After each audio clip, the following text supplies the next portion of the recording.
Muy buenas noches, es un gusto poder estar nuevamente con ustedes compartiendo este momento. Como verán, un escenario diferente, y como verán detrás mío tenemos los 107 años que estamos festejando de aniversario de cumpleaños de nuestra iglesia, así que estamos de fiesta. Y en esta oportunidad vamos a invitar a nuestro hermano David, que nos va a compartir un poco la historia de nuestra iglesia. Nuestra iglesia nació allá por el año 1913. Si hacemos cuenta, nuestro pueblo nació en el año 1888, 25 años más tarde. Prácticamente nació con el querido pueblo de Río Primero. Así como les decía, en breve vamos a compartir un momento para que aquellos que son más jóvenes, aquellos que por primera vez se van a conectar aquí para compartir con nosotros este momento, para que puedan saber la historia de nuestra iglesia, ¿no? Bueno, bien, como les decía, nuestro hermano David, buenas noches David, nuestro anciano y pastor de la iglesia, y para mí como mi segundo padre, él ya lo sabe. Le vamos a hacer algunas preguntitas para que usted nos comente y para que los hermanos y las personas que nos están acompañando, para que conozcan un poquito, ¿no?, de la historia de nuestra iglesia. Y le vamos a hacer unas preguntitas que queríamos hacerle. ¿Cómo fueron los comienzos de esta obra aquí en Río Primero? Bueno, en realidad yo vine un tiempo después, pero siempre se comenta la historia. Aquí pasó un inglés de apellido Dietrich, que se movilizaba en una mula, cabalgaba una mula, y él era colportor, se le llamaba en ese tiempo. Vendía Biblias y hacía la obra misionera de predicar la palabra de Dios. Seguramente le vendía al que podía pagarlas y al que no podía pagarlas se la obsequiaría, seguro.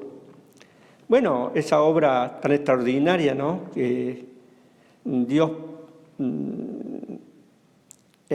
ayuda a que se haga, porque es su voluntad que se manifieste Él con su gracia en todos los lugares. Y ese hombre pasó por Río Primero. Y en su trabajo, digamos, o en su reportaje, llegó a entrevistarse con un creyente, con un cristiano. En este tiempo se le llamaría farmacéutico. En aquel tiempo tenía otro nombre o otra idea, el que vendía remedios, y a la vez era como el médico del pueblo, porque era muy poco lo que había.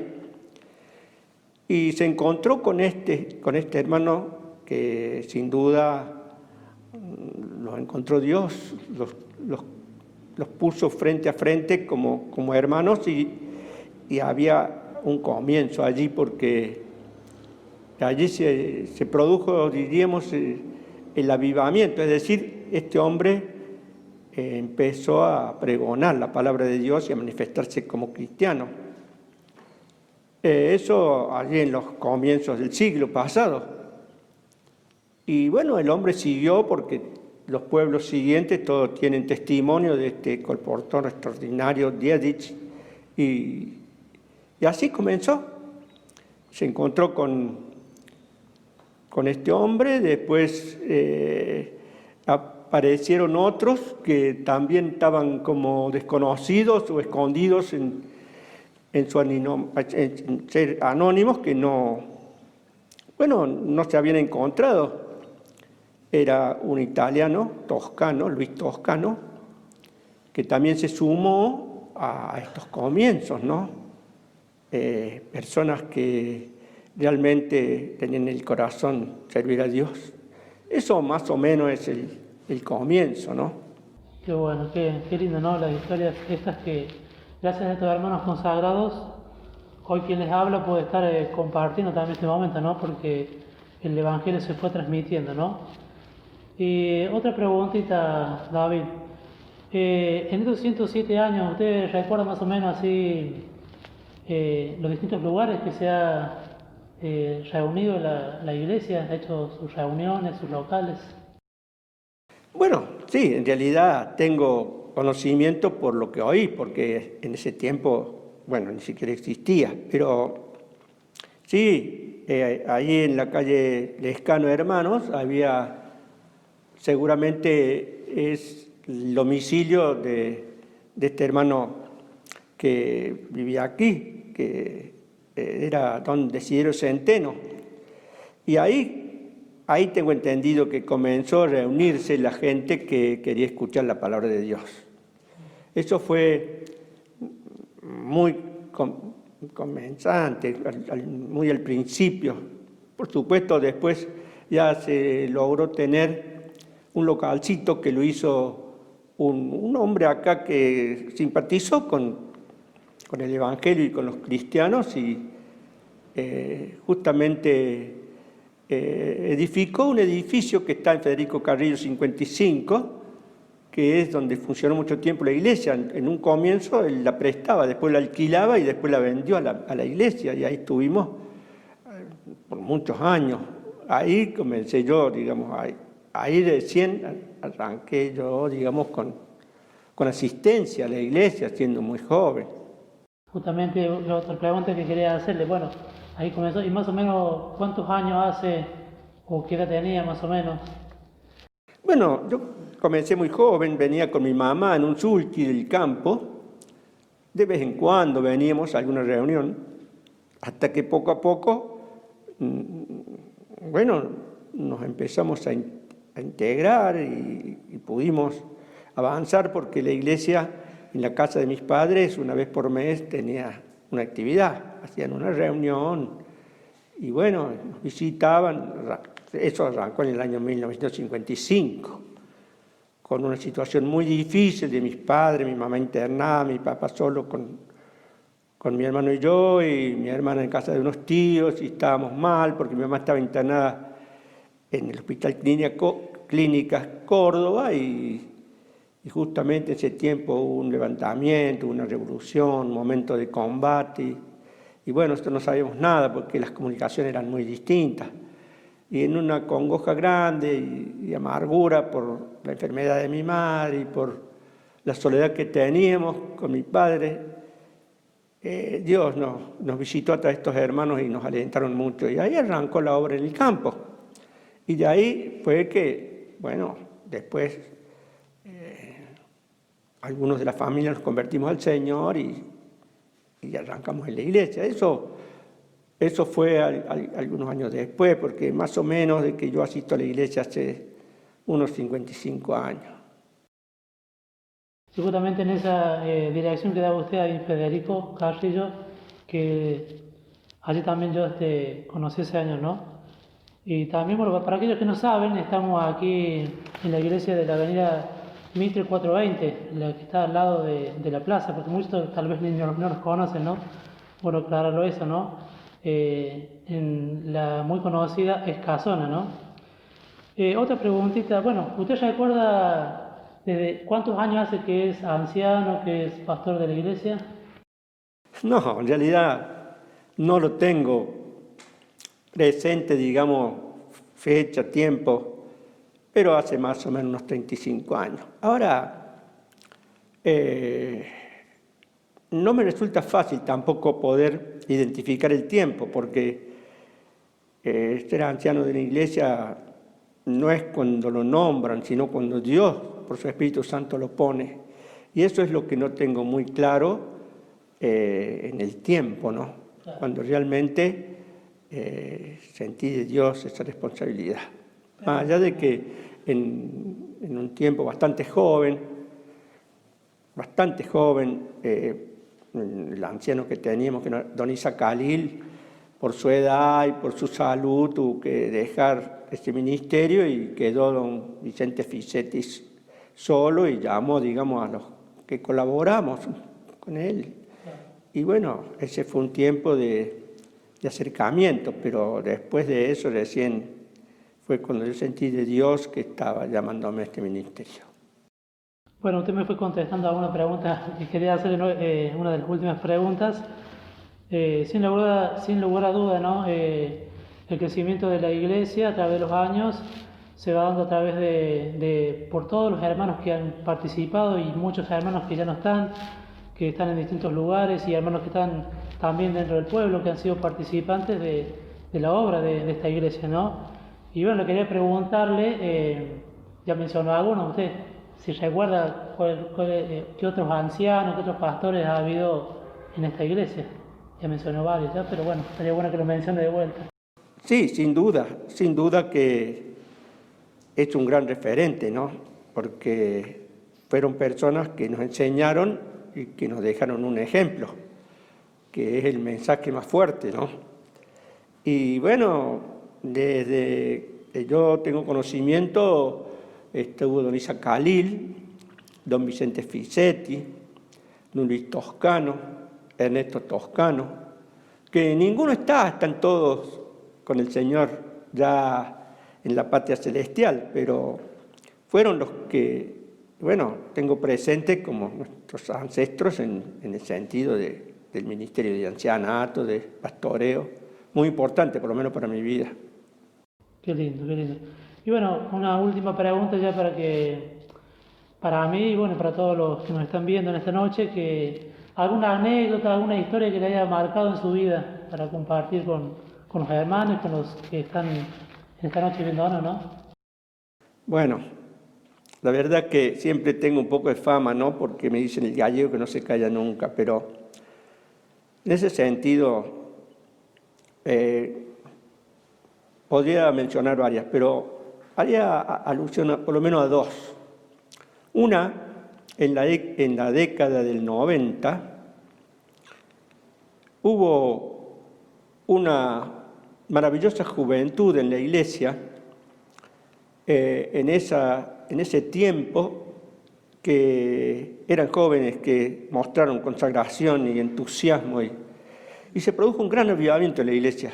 Anterior a eso éramos bastante pocos y gente mayor, pero estos niños que nacieron y fueron aprendiendo y llegó ya su tiempo de manifestarse y entre jóvenes, algunos de aquí, otros que vinieron del campo y se produjo un gran avivamiento. Eso para mí me marcó lo que significa un joven consagrado a Dios. ¿Cuánto vale eso cuando hay una base, un fundamento? Y bueno, de esa forma entrega, bueno, lo que es, lo que sabe, lo que puede, con ese entusiasmo, ese entusiasmo y esa fuerza de joven. En esa década hubo un gran avivamiento en la iglesia y fue tan fuerte y tan maravilloso que hasta hoy permanece. Diría todos, a excepción de algunos muy pocos, permanecen en la obra de Dios. No todos están en la iglesia, algunos están, gracias a Dios, y otros están en otros lados, pero todos siguieron y están comprometidos con la obra. O sea que eso marcó algo muy fuerte en mi vida. Me mostró que el valor que tiene cuando un joven consagra su vida a Dios desde temprano, porque hace un fundamento firme para construir o edificar sobre ese fundamento de santidad, de obediencia, de temor, de fe y de entusiasmo y de actitud. Y otra cosa que a lo mejor me estoy excediendo en el tiempo, pero que marcó muy fuerte mi vida, que fue un día que hice una visita a unos viejitos y bueno, una visita común de campo que es amena, que toda gente conocida, digamos, estos viejitos me conocían como, qué sé yo, como verme nacer, y me recibieron bien, pude dejarles la palabra, y bueno, terminamos ese momento y pedí permiso para orar y oramos a Dios, y cuando terminé la oración, la viejita, digo así por decir algo, ¿no? Identificar de alguna manera, y pidió que anotara la oración. Y bueno, la verdad le dije, mire, no hace falta una oración tan especial porque Dios nos entiende. Y Y Dios entiende como la madre entiende a sus hijos. ¿Usted tiene muchos hijos? Sí, me dijo, tengo muchos. Y eran como 8 o 10, así que había para experiencia, ¿no? Y así como usted sabía que su hijo le dolía la panza, que tenía hambre, que tenía sueño, que tenía cualquier problema, pero todavía no lo mencionaba porque no hablaba, usted sabía, sí, me decía, bueno, así nos entiende Dios. Y bueno, fue lo que le pude decir y me fui. Volví a mi casa y mi esposa me preguntó cómo te fue. Y bien, le digo, porque me recibieron bien, pude dejar el mensaje de la palabra. Y bueno, indagó como siempre, ¿qué pasó? ¿Se entregaron al Señor?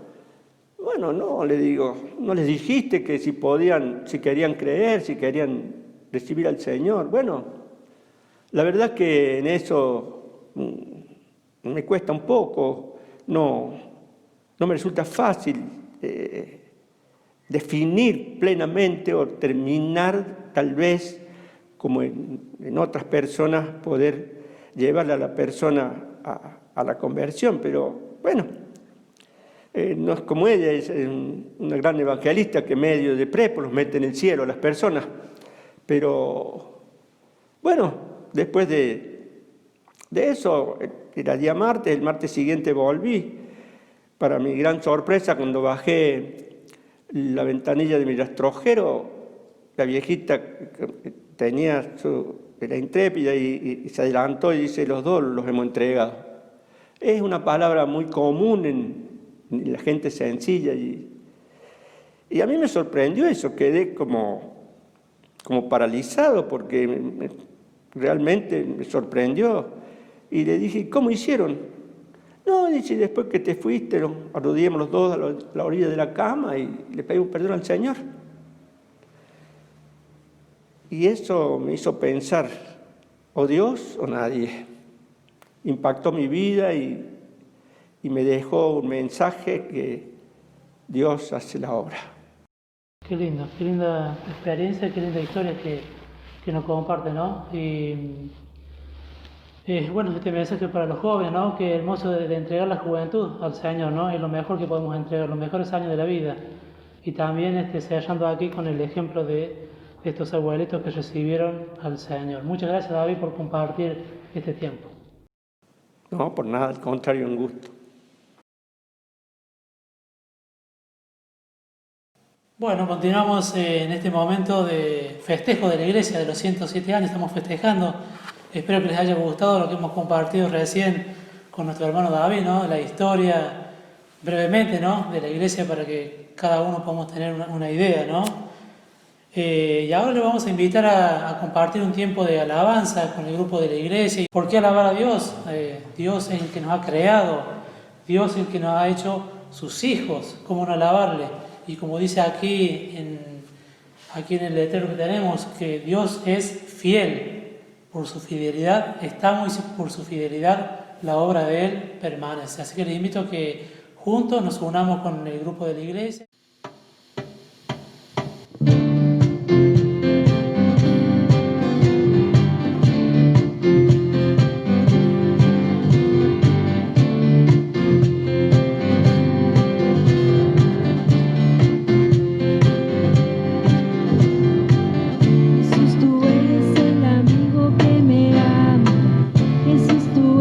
Esperanza de mi vida, eres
quien vendrá. La creación hoy canta y damos gloria a Él. Tú eres digno por siempre y siempre.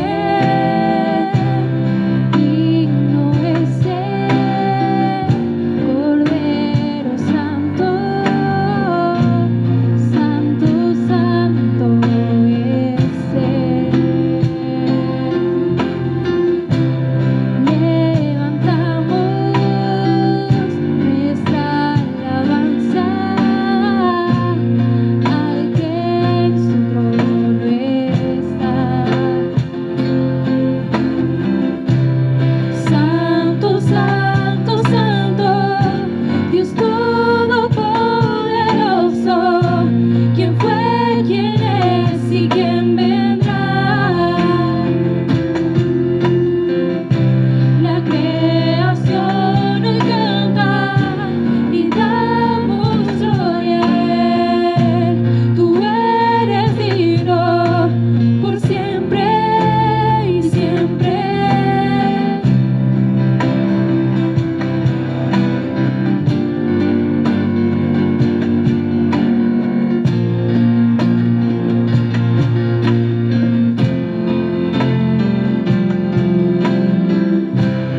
Santo, Santo, Santo, Dios Todopoderoso, ¿quién fue, quién es y quién vendrá? La creación hoy canta y damos gloria a Él. Tú eres digno por siempre y siempre. Santo, Santo, Santo, Dios Todopoderoso, ¿quién fue, quién es y quién vendrá?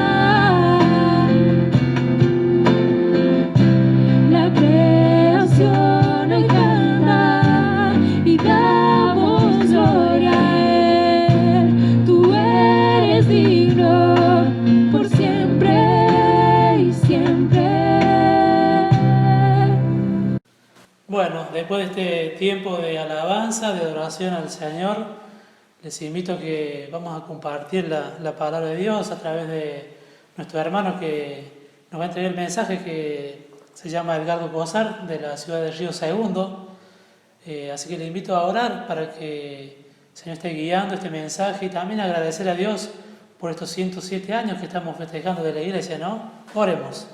Señor y Padre, gracias te damos, oh Dios, por estos 107 años que has dado a este testimonio aquí en Río Primero y por cada persona que tú has utilizado, Dios. Sabemos que a ti no se te escapa nada, Dios.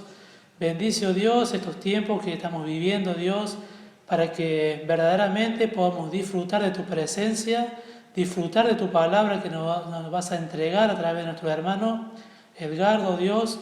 Ayúdanos para que nuestro corazón esté preparado, dispuesto sobre todas las cosas para obedecerlo, Dios. Te agradecemos, oh Dios, por tu fidelidad, porque tú eres santo, porque tú eres amor, como lo estamos leyendo aquí en esta presentación que tenemos, oh Dios. Gracias, oh Dios, porque tu amor es desde la eternidad y hasta la eternidad para con tus hijos, oh Dios. Tú has planificado todo, Dios. En el bendito nombre de Cristo Jesús. Amén. Bueno, ¿cómo les van, queridos hermanos de la localidad de Río Primero? Es una alegría poder acompañarlos en esta serie de reuniones especiales en la que vamos a estar estudiando juntos la palabra de Dios. Quiero invitarles a poder abrir su Biblia en el libro de 2 Timoteo, la epístola de Pablo a Timoteo, en el capítulo 3, 2 Timoteo, capítulo 3, y los temas que estaremos abordando a lo largo de estos 2 días tienen que ver con el siguiente título, ¿sí? La iglesia en tiempos peligrosos. Ser iglesia en tiempos peligrosos. El apóstol Pablo nos describe en el capítulo 3 de esta carta algunas realidades espirituales e internas que los seres humanos van a estar atravesando en estos tiempos en los que vivimos y cómo esto afecta e impacta en la vida de la iglesia. Usted y yo estamos llamados a ser una iglesia que siga fiel al Señor, aún en estos tiempos difíciles, tiempos peligrosos. Vamos a estar considerando entonces juntos en esta reunión y la siguiente algunos desafíos que tiene por delante la Iglesia de Dios frente al colapso de los valores morales y espirituales en la sociedad occidental. Por eso le invito a que pueda abrir su Biblia entonces en 2 Timoteo, capítulo 3, y vamos a comenzar leyendo desde el versículo 1. Dice así el apóstol Pablo a Timoteo: también debes saber esto, que en los postreros días vendrán tiempos peligrosos, porque habrá hombres amadores de sí mismos, avaros, vanagloriosos, soberbios, blasfemos, desobedientes a los padres, ingratos, impíos, sin afecto natural, implacables, calumniadores, intemperantes, crueles, aborrecedores de lo bueno, traidores, impetuosos, infatuados, amadores de los deleites más que de Dios, que tendrán apariencia de piedad, pero negarán la eficacia de ella. A estos evita, porque de estos son los que se meten en las casas y llevan cautivas a las mujercillas cargadas de pecados, arrastradas por diversas concupiscencias. Estas siempre están aprendiendo y nunca pueden llegar al conocimiento de la verdad. Y de la manera que Janes y Jambres resistieron a Moisés, así también estos resisten a la verdad. Hombres corruptos de entendimiento, réprobos en cuanto a la fe, mas no irán más adelante, porque su insensatez será manifiesta a todos, como también fue la de aquellos. Versículo 13, dice: mas los malos hombres y los engañadores irán de mal en peor, engañando y siendo engañado. Pero tú persiste en lo que has aprendido y te persuadiste sabiendo de quién has aprendido. Bueno, estos son los versículos en los que vamos a meditar en los siguientes minutos, y es importante recalcar que las palabras de Pablo, guiadas por el Espíritu Santo en este capítulo 3, tienen un tinte, un matiz escatológico. Es decir, Pablo está pudiendo ver por la guía de Dios más allá de sus tiempos y está señalando a los tiempos postreros, a los tiempos finales, a los tiempos inmediatos previos a la venida del Señor Jesús. Pero hay un detalle interesante, y es que el Espíritu Santo ha querido hacer énfasis aquí no en los aspectos en los que normalmente la escatología bíblica hace énfasis, es decir, en los eventos geopolíticos, en sucesos de carácter mundial que tengan que ver con el ecosistema, con la ecología, con juicios, sino que está haciendo énfasis el Espíritu Santo en el carácter moral y espiritual que los hombres y las mujeres manifestarán en su corazón en el final de los tiempos. Y Pablo quiere advertirnos de que estos van a ser tiempos peligrosos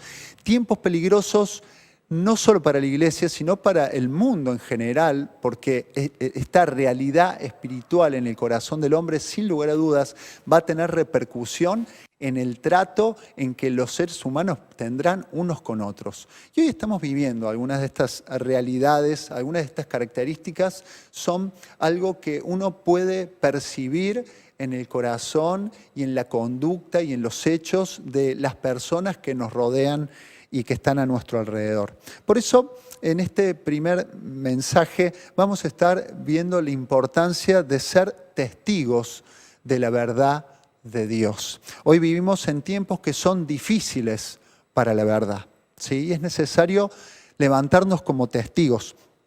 En el pasaje que leímos allí en el versículo 7 nos habla acerca de mujeres. Y está hablando en general de personas que tienen una vida moral y ética muy relajada, con una vida sexual desenfrenada.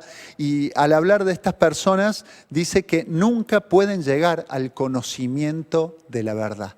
Personas que no pueden alcanzar la verdad tal cual es. Y verso 8 dice, de la manera que Janes y Jambres resistieron a Moisés, así también estos resisten a la verdad. ¿Se da cuenta? Son tiempos difíciles para aquellos que enarbolamos y queremos mostrar al mundo la verdad de Dios. Hoy, usted y yo estamos en estos tiempos que son tiempos difíciles de cara a defender la verdad. Vivimos en una época en la que la verdad es desestimada. Es la época de la no verdad. Vivimos en una época de la antiverdad, una época de la posverdad. El ser humano ya no cree que haya valores morales absolutos, verdades por las que se pueda vivir o morir. ¿Sí? Es una época de la verdad relativa. Lo que es verdad para un individuo puede que no sea para el otro, que lo relativice. Una época en que la única verdad es que no existe la verdad.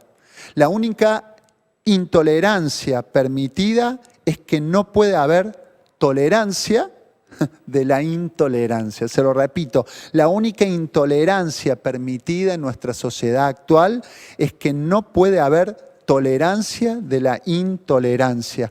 Que alguien proclame que tiene la verdad en cualquier área es un pecado imperdonable. Nunca la verdad ha estado bajo ataque, bajo mayor ataque que en los tiempos que nos está tocando vivir. No hay creencias ni valores morales absolutos. Reina en nuestra época un espíritu de incredulidad, un espíritu de escepticismo y de rechazo contra la verdad. Y esto está aquí retratado en el versículo 7 y 8 que acabamos de leer. Personas que nunca llegan al conocimiento de la verdad y personas que están en abierta oposición hacia la verdad. Ahora, como iglesia, usted y yo somos llamados a ser testigos de la verdad de Dios. Si usted revisa allí en la palabra de Dios, va a descubrir que, por ejemplo, Jesús en Juan capítulo 18, versículo 37 al 38, dijo lo siguiente: para esto yo he nacido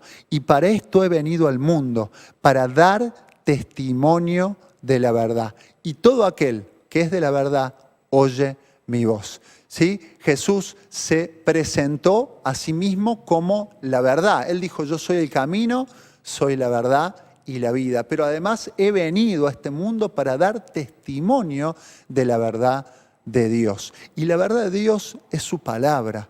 Jesús vino a cumplir la palabra de Dios, a vivir una vida recta, moralmente íntegra, sin pecado, sin maldad en su boca, en sus actos. Jesús fue un testigo fiel de la verdad, como alguien que es llamado a presentarse frente a un tribunal y dar testimonio acerca de algo que ha visto, que ha presenciado.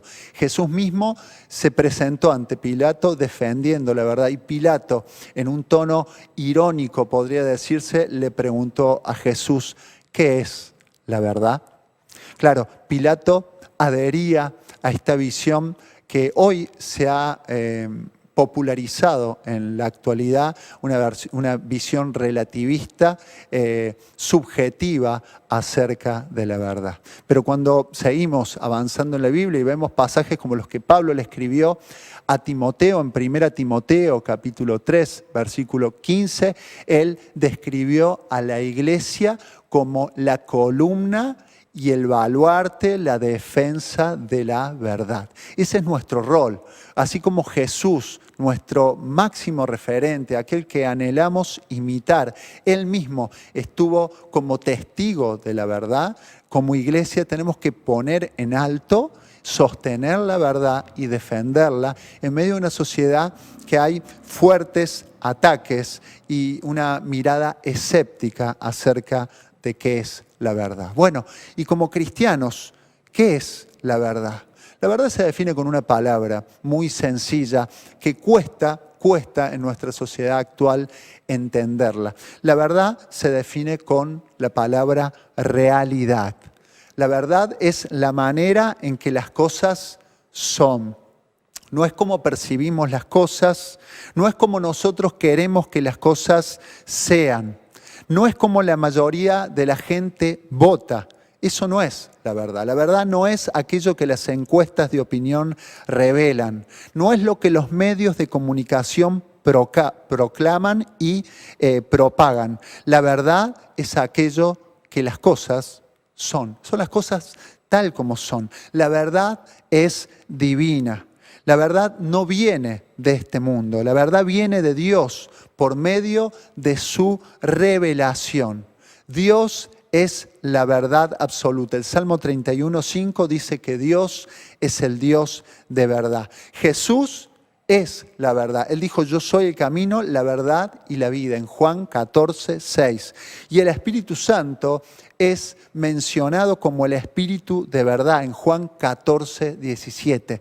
Entonces descubrimos que la verdad es trinitaria. La verdad nos llega por la mano y la boca de Dios, por medio de la revelación de Dios. Y hoy que vivimos en una época donde cada ser humano desde su propia subjetividad quiere definir lo que es verdad y lo que es bueno y lo que es apropiado para sí mismo, tenemos que como iglesia levantar en alto la verdad y poder poner los puntos claros acerca de cómo Dios nos enseña que el ser humano debe vivir. Mire, la cosmovisión bíblica es la única cosmovisión, la única manera de entender el mundo y el ser humano que nos permite aferrarnos a la realidad tal cual es. ¿Sí? La cosmovisión bíblica nos explica que el ser humano es producto de un acto creador y soberano de Dios. Que Dios hizo al ser humano perfecto, pero el ser humano no quedó en esa condición porque por propia voluntad Adán y Eva pecaron, cayeron y el pecado trajo como consecuencias morales, físicas y espirituales en toda la raza humana. Y hoy vemos esta realidad de un mundo corrompido, de un mundo destruido, de un ser humano dañado en lo profundo y dañado en sus relaciones interpersonales como consecuencia del pecado. Y ser cristiano, adherir a la cosmovisión y a la verdad bíblica es la única cosmovisión que te va a permitir, entre otras cosas, poder señalar la realidad tal cual es. Bien, el apóstol Pablo sabía y era consciente de que en los postreros tiempos la verdad iba a estar bajo ataque. Por eso él en los primeros capítulos de esta carta, en el capítulo 1, capítulo 2 y capítulo 3, nos va a describir ciertos grupos de personas que Pablo asoció de a pares, que tenían actitudes equivocadas frente a la verdad de Dios. En el capítulo 1 nos va a hablar de Figelo y Hermógenes, ¿sí? Capítulo 1, versículo 15. Ellos renegaron de la verdad por vergüenza. ¿Qué hicieron ellos? Renunciaron a la verdad de Dios. Ellos habían sido un apoyo ministerial para el apóstol Pablo, pero dice el versículo 15 del capítulo 1 que le abandonaron.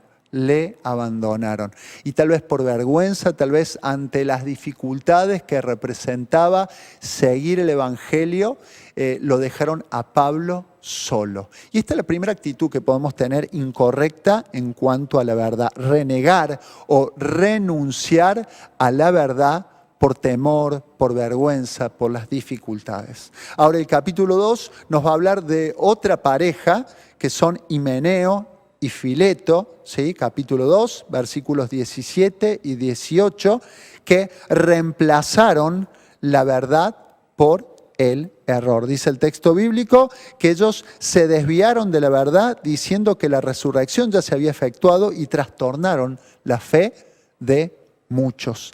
Y ahora aquí tenemos otro matiz y otra actitud que puede ser la nuestra en torno a la verdad. No que renunciemos y retrocedamos renegando de la verdad, sino que reemplacemos la verdad por el error, que la sustituyamos a la verdad por una mentira que sea más cómoda a nuestros intereses, a nuestro entorno, a nuestra realidad.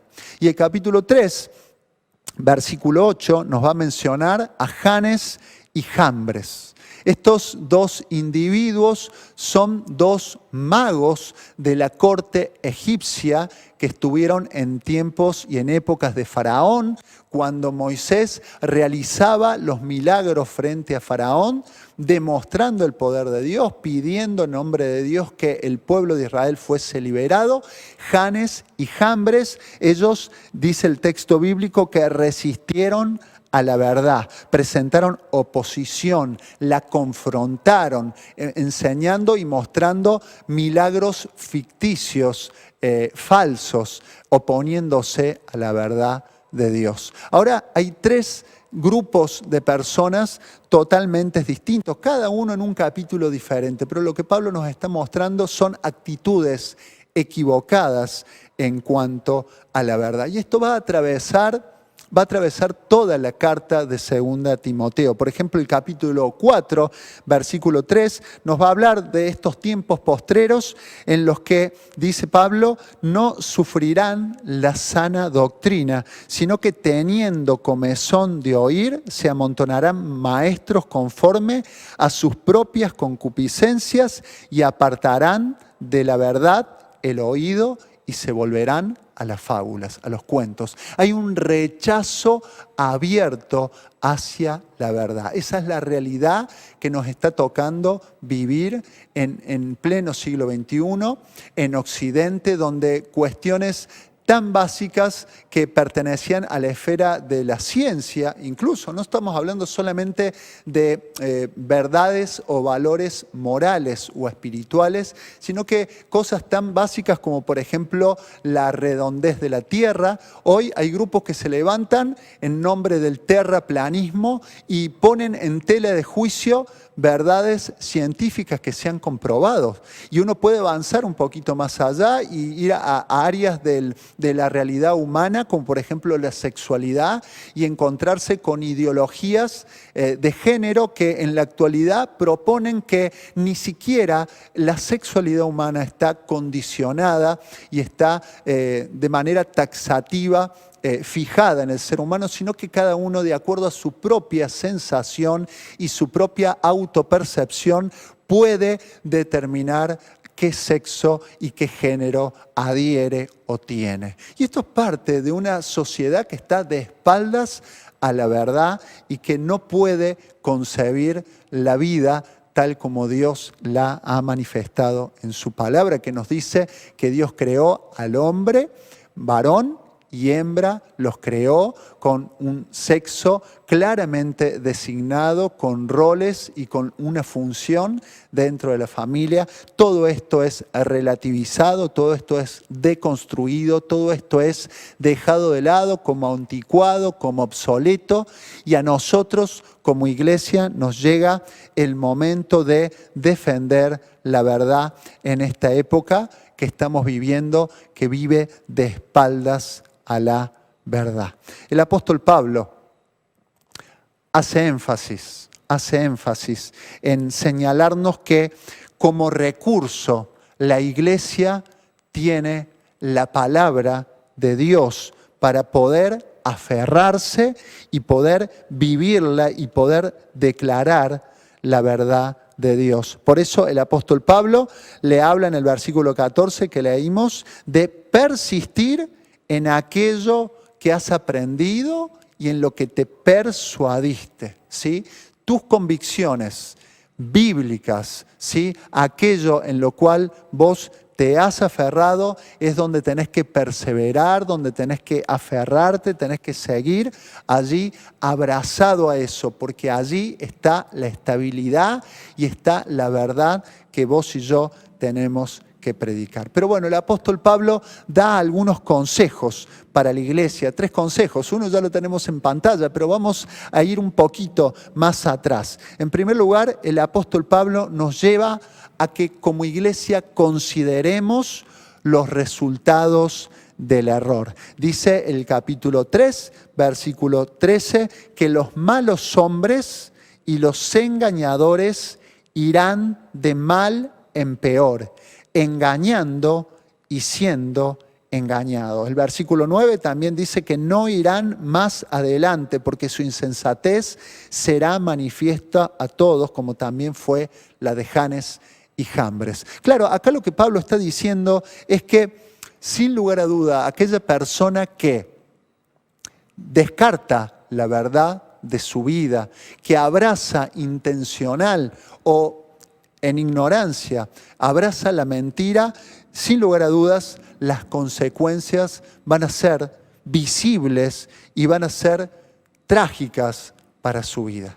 El ser humano no puede vivir su vida de espaldas a la verdad de Dios. Cuando Dios nos da mandamientos, la finalidad de Dios no es cercenar nuestras libertades, no es hacer que vivamos vidas encorsetadas, restringidas, sino que muy por el contrario, el propósito de los mandamientos de Dios es poder movernos en la libertad y la seguridad que nos da obedecer a su palabra. Cuando Dios, por ejemplo, nos dice no matarás, o no dirás falso testimonio, o no codiciarás la casa, ni la mujer, ni nada que tengas tu prójimo, o cuando Dios presenta cualquiera de sus mandamientos, el propósito es darnos un marco de referencia claro, estable, bien determinado sobre el cual podamos cimentar nuestra conducta y movernos en esa dirección. Esto nos da seguridad y lejos de restringirnos nos trae libertad,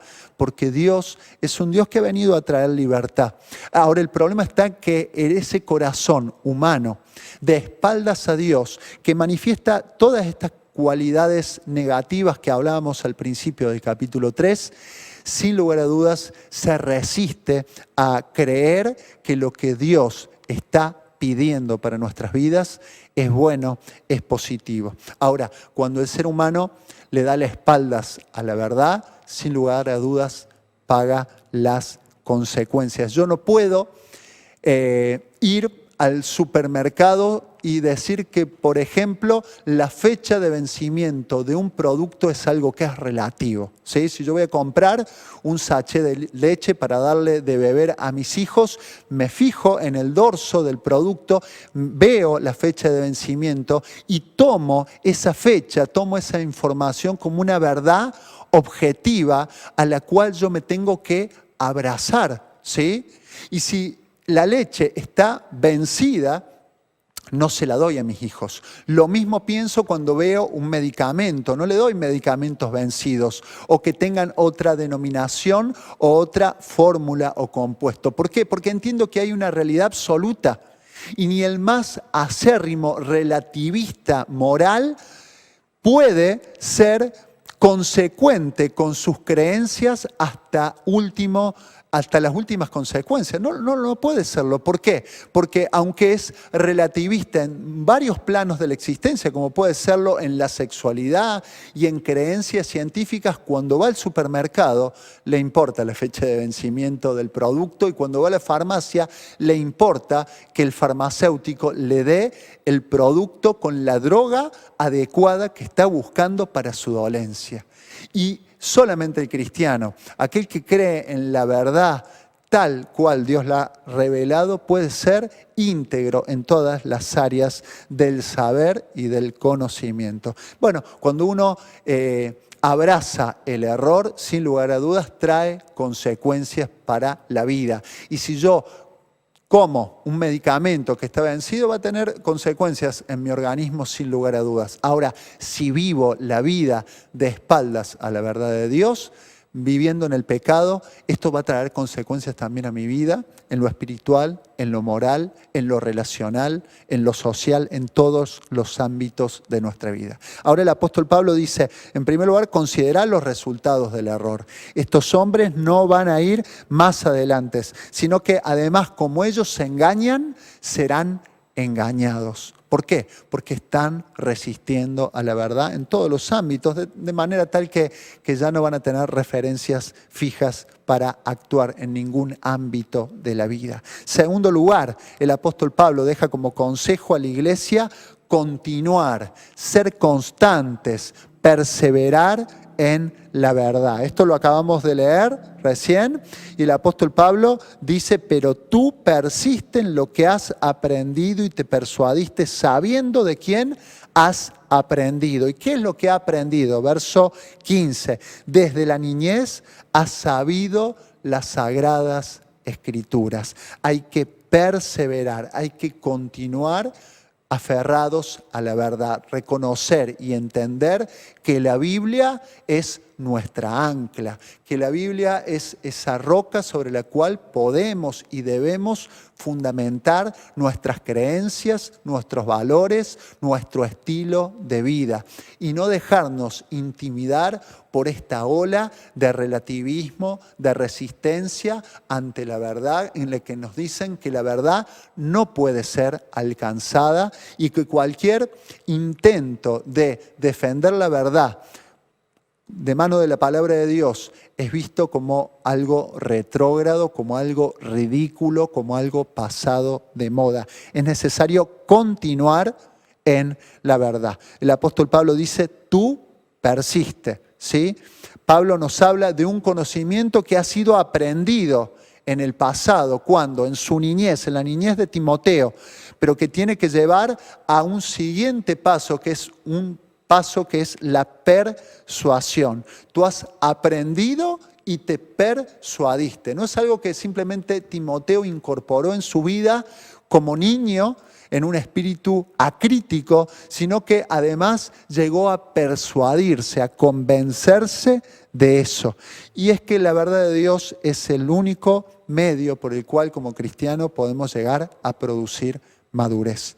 Último lugar, tercer lugar, y con esto terminamos los consejos del apóstol Pablo. Somos llamados a compartir la verdad.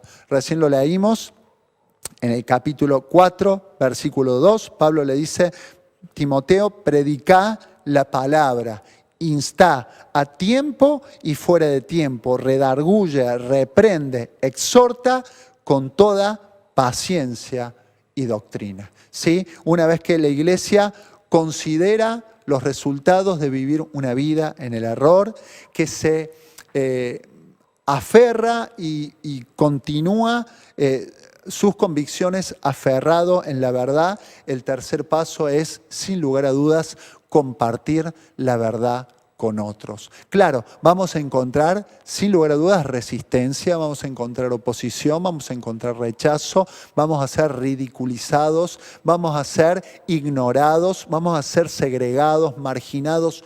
Todo eso es una realidad como resultado del espíritu de la época que nos toca vivir. Un espíritu relativista, un espíritu postmoderno. Pero sin embargo, también vamos a encontrar oídos dispuestos, corazones preparados por el Espíritu Santo para recibir la verdad de Dios. ¿Qué verdad? La verdad de que el ser humano ha sido creado por Dios, pero que el ser humano ha pecado y como consecuencia del pecado, el ser humano ha experimentado la muerte, no solo la muerte física, sino la muerte espiritual. Y que solo por medio del sacrificio de Cristo Jesús en la cruz, el ser humano puede obtener perdón y vida eterna. Este es el mensaje del Evangelio. Es una buena noticia. ¿Por qué? Porque el ser humano, aunque está en la bancarrota espiritual, tiene, por medio de la gracia de Dios, la posibilidad de llegar a obtener la salvación que no merece por la obra que Jesús hizo en la cruz del Calvario por él. Esta es la verdad que vos y yo somos llamados a defender y a vivir. Por eso, en esta noche te animo a hacer un compromiso personal con Dios, con su palabra, con su verdad, para que en medio de los tiempos difíciles que nos toca vivir, podamos permanecer fieles, aferrados a la verdad en cada circunstancia que nos toque vivir. Vamos a terminar este tiempo con una oración para luego despedirnos. Padre, gracias te damos porque tu palabra es verdad.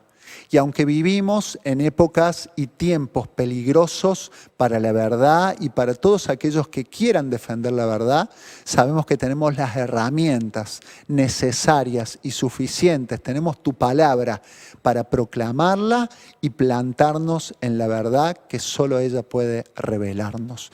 Gracias, Dios, porque vos a través de esta meditación nos llevas a considerar este desafío importante para tu iglesia, para tu cuerpo, ser testigos valientes de la verdad en una sociedad relativista que está de espaldas a tu verdad revelada. Danos valentía, danos inteligencia, ayúdanos a llegar con la verdad a todos los lugares. Padre, te lo pedimos en el nombre de Cristo Jesús.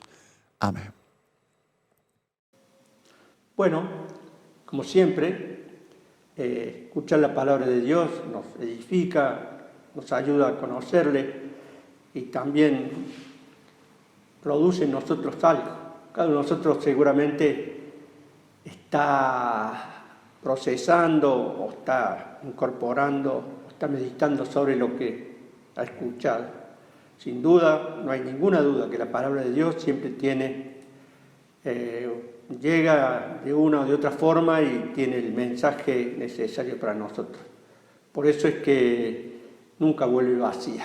Así que agradecemos a nuestro hermano por el mensaje que nos da, lo que nos dio y también a todos los que hemos podido oírlo, que nos vamos con una bendición. Y no podemos menos que agradecer a todas las personas que han preparado esto, que estamos aquí para cumplir con gozo, con un aniversario más. Y nos toca a nosotros en este momento, pero agradecemos primeramente a Dios y a cada hermano que pudo hacer algo para esto. Así que vamos a concluir con una oración, agradeciendo al Señor y implorando para que esto que hemos oído quede en nuestra mente, en nuestro corazón y pase a la actitud. Así que vamos a orar a Dios. Santísimo Dios, sin duda, Señor, es importante oír tu voz. Tu voz, Señor, que pasa por la mente, por el razonamiento, que baja el corazón al alma, al espíritu y allí hace la obra para lo cual tú la envías. Nos gozamos en esto, Señor, te agradecemos por ello y te rogamos nos ayudes a ser obedientes a esto que recibimos con gozo y también, Padre nuestro, con mucha necesidad. Ponnos en tus manos, nuestro buen Dios, muy agradecidos y esperamos, nuestro Padre, seguir sintiendo tu presencia en nuestras vidas. La bendición tuya sea sobre cada uno de los presentes, de los que hemos podido oír tu palabra y también, Señor, por tu siervo que tú has enviado para dejarnos estos consejos valiosos, importantes y necesarios para nuestras vidas. Así te agradecemos, nuestro Padre, y lo hacemos en el bendito nombre del Señor Jesús. Amén. Muy bien, también quisiéramos dejar la invitación para continuar mañana domingo. A las 21:15 nuevamente estaremos en la presencia de Dios y con el mensaje de nuestro hermano Cosar, que sin duda va a llenar nuestras vidas porque es el instrumento que Dios está utilizando en estos momentos para darnos eso que nosotros necesitamos. Que podamos aprovecharlo y podamos estar dispuestos y ejercitados para nuevamente mañana tener la oportunidad de oír la palabra de Dios. Muchas gracias, buenas noches.